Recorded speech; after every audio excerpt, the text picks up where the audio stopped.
Hello everyone, welcome back. Today's video is going to be a little bit different. We are going to do a Q&A. So I have some questions from you all that I'm going to answer and also give you a few updates.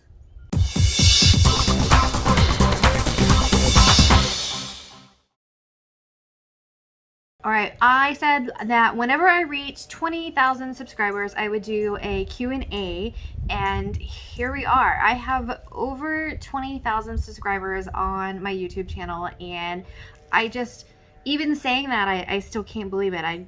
When I started my YouTube channel, I had no idea that this is where my channel was going to be, and it's continuing to grow every month. And that's because of you guys. So thank you very much for all the comments and the love, the support. I am here, my channel is here because of y'all's support. And I honestly cannot say thank you enough. Alright, so I made a couple posts on my different social media accounts, collecting together some questions, and this is what you guys came up with. The first question was off my Instagram post, and I was asked before I started painting furniture if I had an art background, and the answer to that is kind of yes and no. No, I didn't go to art school or take any art in college, but just growing up, kindergarten through high school, art was definitely my favorite class. So I have always loved art, and it runs in my family. I have an aunt who's a fantastic painter, and my mom always told me that I got my talent from my grandma, who is a fantastic artist. She specialized in Native American art and painted pottery and did drawings and paintings. So yeah, I don't have an art degree, but I would definitely say that art runs in my blood for sure. All right, my next question off my Instagram post is, how did I get started flipping furniture? And I think that that's a pretty common question that is answered on the Q&As on furniture flipping channels. So my answer, I think, is going to be a little bit different. So I'm trying to decide like how, I guess, honest to be here, and I'll just stick with what I normally stick with and be completely honest. After my dad passed away about 10 years ago, and I wasn't handling his death very well, and actually I got myself arrested and I got a DUI. And I was single at the time and made enough to, to get my bills paid and have a little bit extra. But if you've ever been in trouble with the law before, you know that there are thousands of dollars add up between legal fees and attorney fees, and then the classes that you have to take. Like, it's a mess.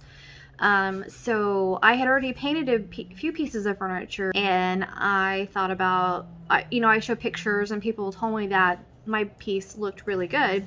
So I thought, well, maybe I can try to paint furniture. That way I can have a side job, but still make my own hours and be able to pay all these legal fees that I now have to pay. And so I painted a piece of furniture of my own that was in the house, but it was just one that really wasn't serving a purpose anymore. And I ended up selling it to a former coworker of mine, and I was like, okay, I think I can turn this into a business. So I went garage selling the next weekend and bought like just 5 small pieces random and painted them all, flipped them, and was able to sell all of them. And so that's what got me started. That's probably not the answer of most furniture flippers, why they get into it, but that's kind of how I got started. It ended up being an ugly situation in life. My dad passed away. I didn't handle it well, but I inherited his tools, so I took the tools that he left me and flipped it into this furniture flipping business. And I did it part-time on the side for about 5 years. And then for the last 4 years, I've been full-time with this. So definitely turned an ugly situation into a happy part of my life now. All right, my next question comes off the post that I made in my community tab on YouTube.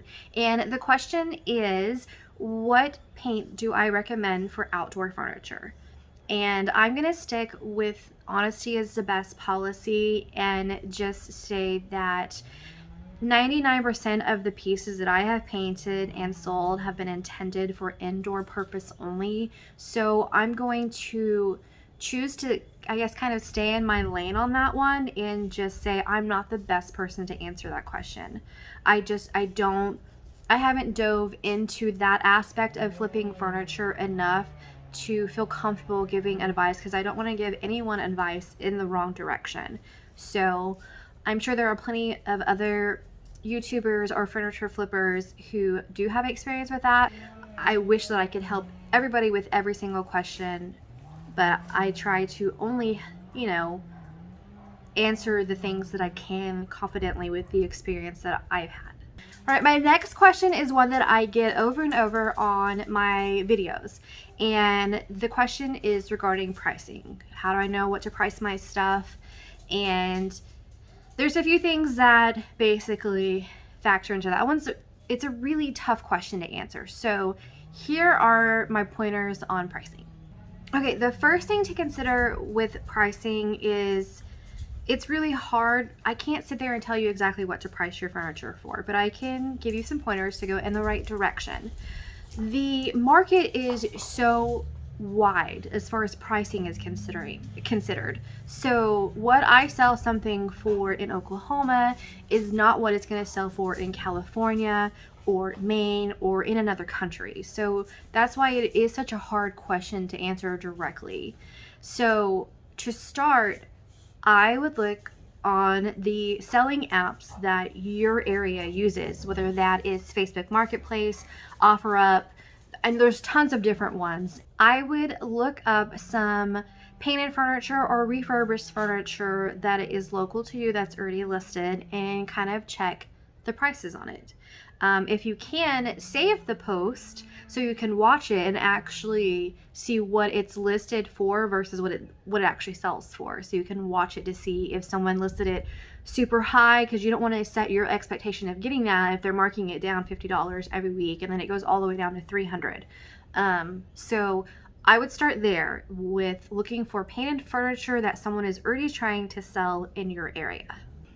And then know if you are going to list your pieces on a platform that isn't specific to you locally, so like Etsy or eBay. I have to add more to my price on apps like Etsy because they take a portion of your sales.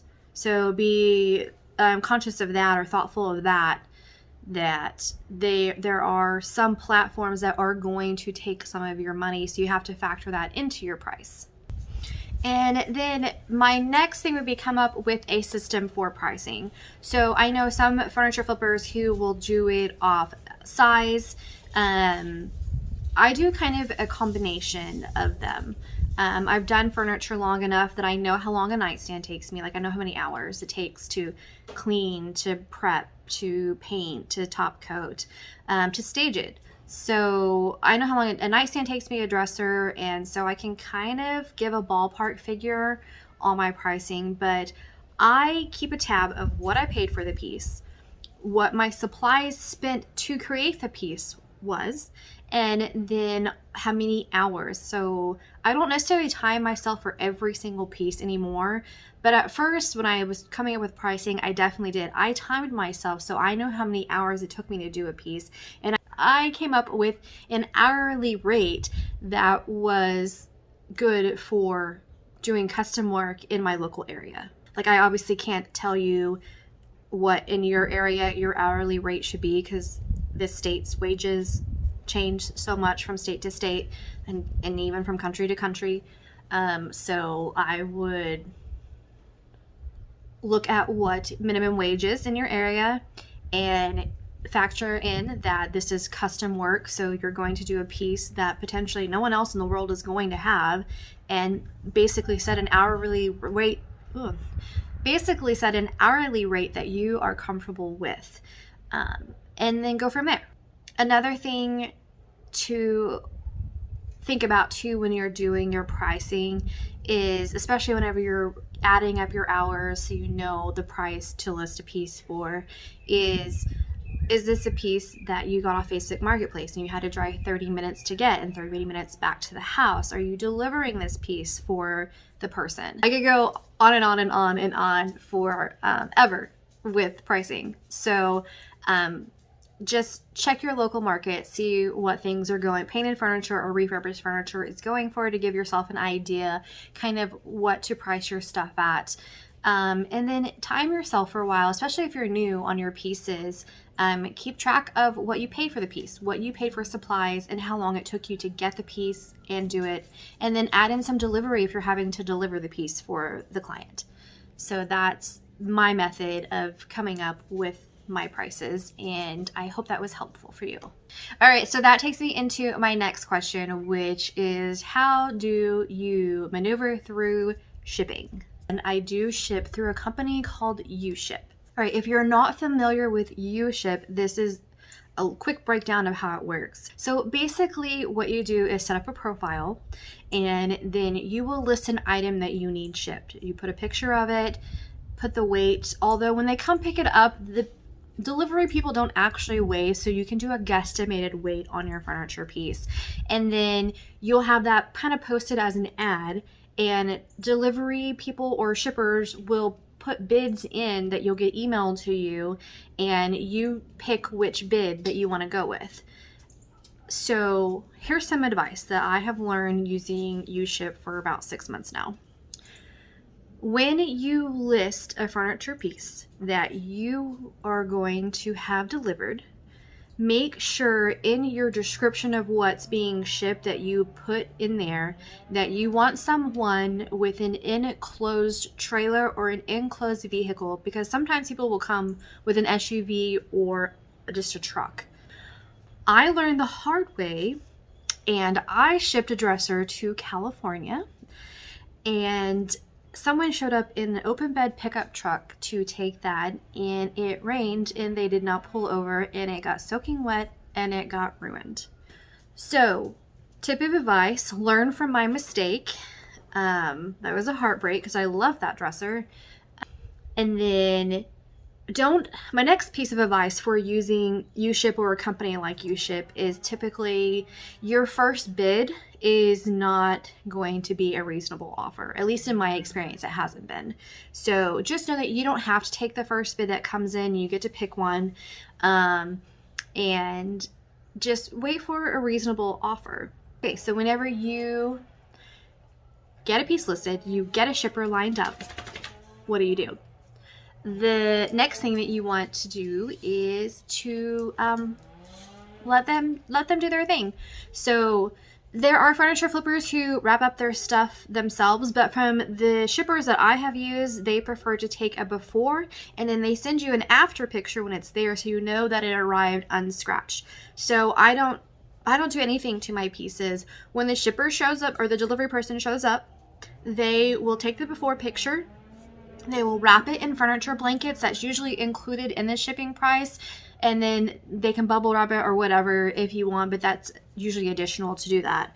I've never paid for the additional. I just do what's included. So they wrap it up in furniture blankets and then saran wrap it, so it's nice and snug, and it stays that way during delivery. And then, like I said, they send you a picture of it in its new home, unscratched, in its place. When you use an app like UShip, and then with the delivery people that I use personally now, they don't get their money until the piece has arrived safely in its locations. So I know that shipping can be a little scary and overwhelming. It's easy to get set up though.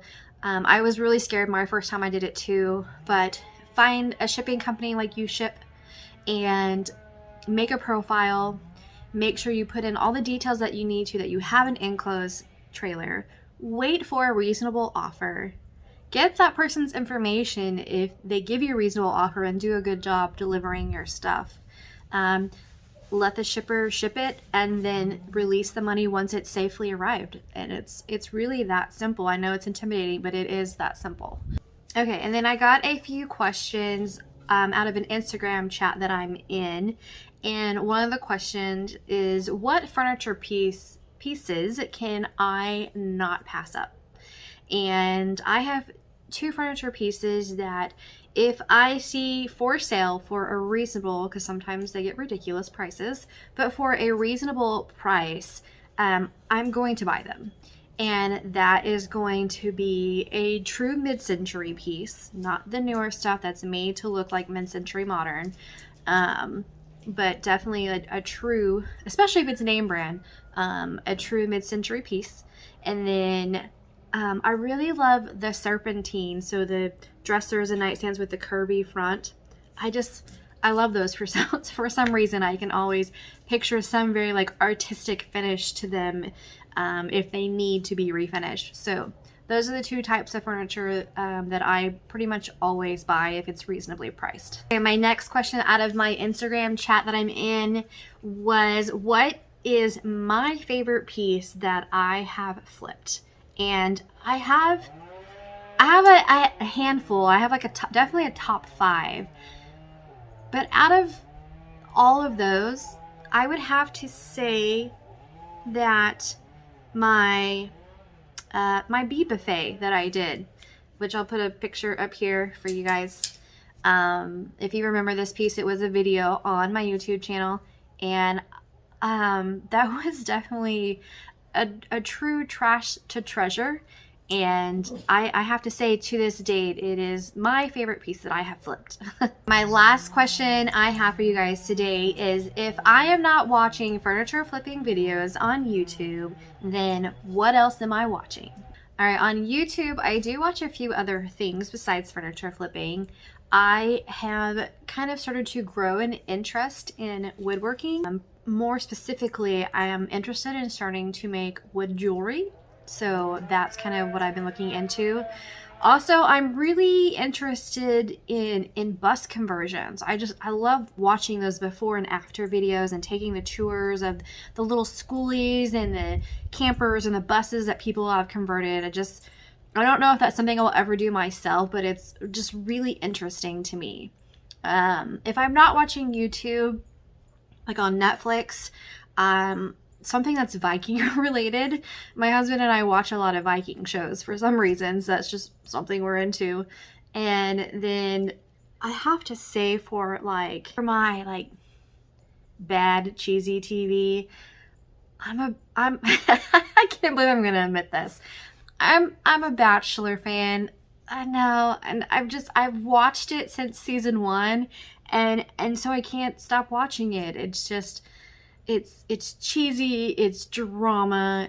I am too old to be watching that show, but I still do anyways. So that's the extra TV that I watch. All right, I hope you guys enjoyed those questions and answers. Now let's get on to some updates.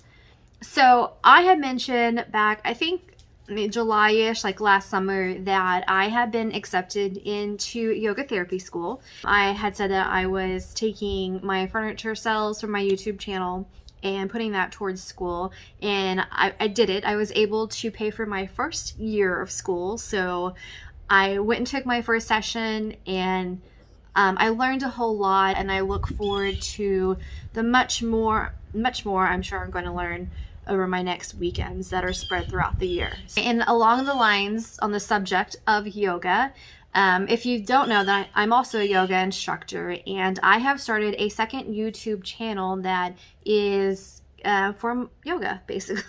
It's for yoga. It is gentle and restorative yoga. So it is great for beginners if you have injuries. And then I concentrate on things like anxiety, PTSD, addiction issues. So if yoga is something that you're into, or you're wanting to get into, definitely check that out. I'll put a link down below in the description for you. All right, and then my last update, if you saw, sorry, I have a little wiggling worm here. So this is Miss Shanti. She was rescued. She was abandoned in a box at a construction site with 9 other puppies, and she needed a home. So I had one look at those blue eyes and decided she needed a home. So she is grown, getting bigger. She's gonna be huge. She's a Great Pyrenees mix, but we love her, and we are so happy to have her to be a part of our family. That's it. That's all I got for you guys today. I hope that you enjoyed this video, and I'll be back with some more furniture flipping videos for y'all. Till next time.